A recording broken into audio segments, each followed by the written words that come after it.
नमस्कार, मी अमन दळवी, आराध्य अमन दळवी यूट्यूब चॅनलमध्ये तुमचं सहर्ष स्वागत करतो। आजचा दिवस फार खास आहे, खूप म्हणजे खूप खास आहे। आई भैरी भवानीचा, कुलस्वामिनी आई भैरी भवानीचा गोंधळ आज आमच्या या रुक्मिणी निवासमध्ये साकार होतोय। अनेक शतकांचा, अनेक पिढ्यांचा आणि अनेक माणसांचा आणि महिलांचा मिळून जो राहिलेला आई भैरी भवानीचा गोंधळ आहे, तो आज 24 ऑक्टोबर 2025 रोजी या तेरे गावाच्या या दळवीवाडीच्या पावनभूमीमध्ये आम्ही साकारत आहोत। आणि हा सर्व गोंधळाचं जे काही संपूर्ण चित्रण असणार आहे, हा गोंधळ कशा प्रकारे असणार आहे, गोंधळाची तयारी आम्ही कशी केलेली असणार आहे आणि हा संपूर्ण गोंधळ हा तुमच्यापर्यंत आणण्याचा हा छोटासा प्रयत्न आहे। कोकणात गोंधळाला अनन्यसाधारण महत्त्व असतं। लग्न झाल्यानंतर गावी आपल्या ग्रामदेवतेच्या जागी आपल्या कुलस्वामिनीचा गोंधळ येऊन करण्याची पद्धत आहे, पण अनेक अडचणी आल्या आणि आमच्या अनेक पिढ्यांचा हा गोंधळ साकारू शकला नाही। आज एकूण 7 गोंधळ या ठिकाणी संपन्न होणार आहे। सर्वात पहिलं म्हणजे माझे काका शशिकांत दळवी आणि सौ शीतल दळवी, तसेच श्री अशोक दळवी आणि राजश्री दळवी, ही माझ्या आधीची पिढी आणि त्यांच्या पिढीचा एक असे ते 3 गोंधळ झाले। त्यासोबत नंतर आता माझी पिढी म्हणजे मी अमन चंद्रकांत दळवी, आसमा अमन दळवी, त्यानंतर शार्दूल शशिकांत दळवी, शार्वी शार्दूल दळवी आणि नंतर अक्षय अशोक दळवी आणि श्रेया अक्षय दळवी, हे 3 भावंड आम्ही। आणि आमच्या पिढीचा एक म्हणजे 4, आधीच्या पिढीचे 3 आणि ह्या पिढीचे 4 असे एकूण 7 गोंधळ या रुक्मिणी निवासमध्ये आज साकारणार आहेत। आणि त्या गोंधळाचं आमंत्रण, त्या गोंधळाचं आव्हान या व्हिडिओद्वारे तुम्हाला देतोय। प्रत्येकाला शक्य होणार नाही या गोंधळाला येणं, म्हणूनच आराध्य अमन दळवी यूट्यूब चॅनल मार्फत हा संपूर्ण गोंधळ अनेक भागांमध्ये तुमच्यापर्यंत येणार आहे। हे सर्व व्हिडिओ लाईक करा, शेअर करा, सबस्क्राईब करा आणि हा गोंधळ कसा असतो, हा गोंधळ आम्ही कसा जगलो, हा गोंधळ आम्ही कसा जागलो ते पाहण्यासाठी हा व्हिडिओ नक्की इथे पहा। बोला आई भैरी भवानीचा, आई वाघजाईचा, गोंधळाला ये आई, गोंधळाला ये।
त्या स्थानाचं आम्ही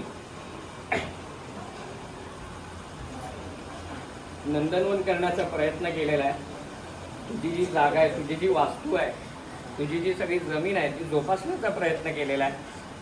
आमच्याकडून काही चुकभूल झाली असेल, आज तुझ्या या जागेत आम्ही जरी असलो तरी मूळ मालक ही तू कायम असणार आहेस.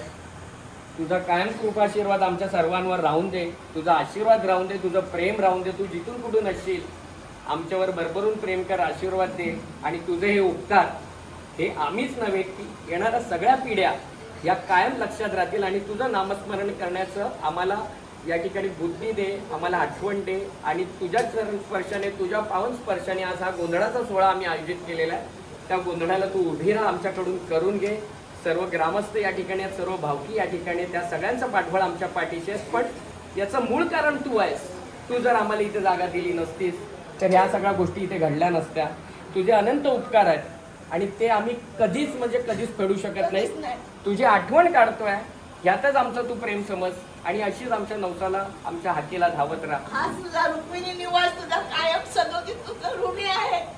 आमचे अण्णा कैलासवासी पांडुरंग गोविंद दळवी तसेच आमची आजी रुक्मिणी पांडुरंग दळवी या दोघांनी सर्वप्रथम या ठिकाणी आले, या जागेवर आले आणि त्यांनी खरं म्हणजे आम्ही हे कारण आहोत पण निमित्त तुम्ही आहात.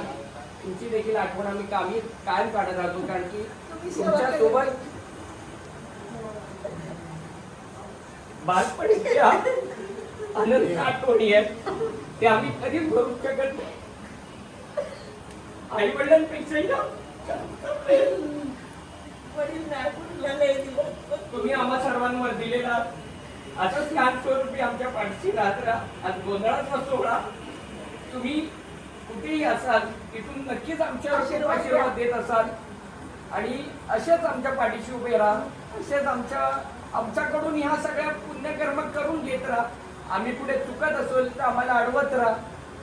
पण तुमचा सदैव या ठिकाणी आठवण काढणं आमचं परम कर्तव्य आहे. माझे बाबा कैलासवासी चंद्रकांत पांडुरंग दळवी, काका सूर्यकांत पांडुरंग दळवी आणि जे आधीच्या पिढीतले सर्व जे काही आहेत त्यांच्यामुळे आम्हाला हे आज दिवस दिसतात. त्या सर्वांचे आम्ही पुण्यस्मरण करतो. तसेच आमचे बाजूचे तात्या आणि काकी या दोघांमुळे आम्ही या ठिकाणी आलो.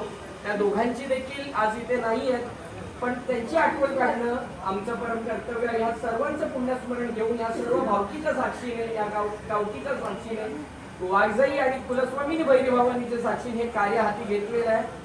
याला अनेक अडीअडचणी आल्या पण त्या सर्वातून तुम्ही सर्वांनी मार्ग काढून दाखवलात आणि आज आम्हाला दिशा दिलेली आहे. आम्ही तुमचा उपकार कधीच फेडू शकत नाही पण आमची आठवण हे प्रेम समजा आणि या कार्याला तुम्ही हातभार लावा. तुम्ही उपस्थित राहा आणि हे सर्व आमच्या हातून घडवून घ्या अशी प्रार्थना करतो. माझ्या लेकांना एक एक बाळाच्या अजून एक एक बाळ सगळ्यांना होऊन दे. कुलदेवती भैरी भवानीचा जय असो, वाघजाई मातेचा जय असो,